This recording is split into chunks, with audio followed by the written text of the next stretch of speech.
Hi, I'm Rebecca Konopka, Carter County Extension Agent for Agriculture and Natural Resources, and welcome to the final video in our Ready, Set, Grow the Seed series. And today we're going to be talking about watermelons, so stay tuned and learn some more about the delicious fruit and how you can earn your own free seeds. Watermelon is a warm-season, frost-sensitive vine crop that's a member of the cucurbit family, which includes other things like cucumbers and cantaloupe.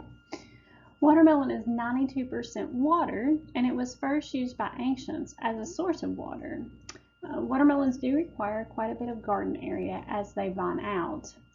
There are over 1,200 varieties from 96 different countries, everything from the small brown icebox types to the much larger 30-pound fruits. Of course, we think of watermelons as being the bright red, but you can also have yellow, orange, and white flesh types. And of course, they can be seeded or seedless. Just a few fun facts about watermelons.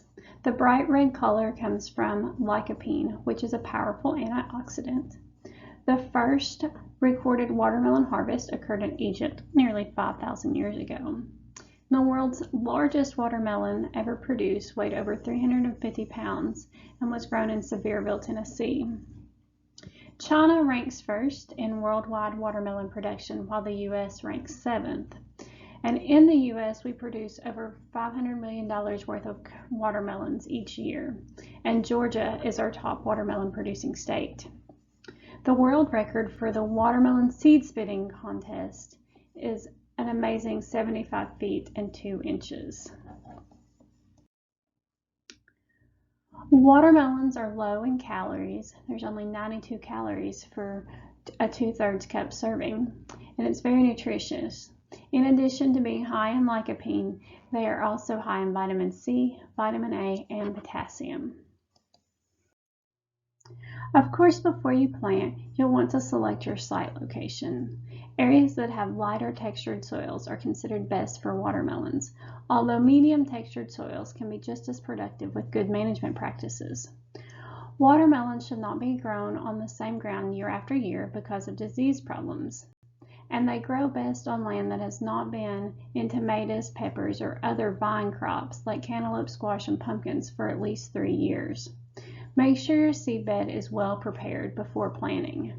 And watermelons do grow well on black plastic mulch. If you want to harvest watermelons early, you can start your seeds in peat pots or similar containers in a greenhouse or hotbed 3 to 4 weeks before the last frost, and then transplant to the garden. Watermelons, of course, can be direct seeded too, and you'll want to plant 2 to 3 seeds per hill about an inch deep after the danger of the frost is past. Space the hills about 6 to 8 feet apart in the row, with rows 6 feet apart. If they're spaced too closely, bees cannot get into the plants to pollinate them properly, and weed control is nearly impossible. Since male and female flowers are separate on the same plant, bees must carry pollen from the flower to ensure good fruit set and development. Because of this, you want to apply insecticides late in the day to avoid killing the bees. Soil moisture should be adequate throughout the early growing season to produce good plant growth and vigorous blossoms. After fruits reach full size, it's usually best to withhold or reduce irrigation during the ripening season. Sugar content will usually be higher, and the melons will have better flavor if moisture levels are not high during ripening. Keep in mind that the watermelon plants do have deep root systems. You'll want a soil sample for fertilizer and lime recommendations prior to planting. You don't want to side dress with any additional nitrogen later. The extra nitrogen might reduce yield or lower the quality. As with any crops, pests can be a problem, so your best bet is to remove weeds before they become established, and then monitor for insects and damage, and watch out for diseases like anthracnose, powdery mildew, and dampening off. Watermelons should be harvested when fully ripe. This stage is difficult to determine though. Thumping the fruit is not a reliable indicator of fruit maturity. The presence of a dead tendril at the point where the fruit is attached to the vine helps in determining when to harvest. Also, checking for a change in color on the belly or ground spot of the watermelon is a good way to check for maturity. At maturity, the spot will appear creamy white to yellow.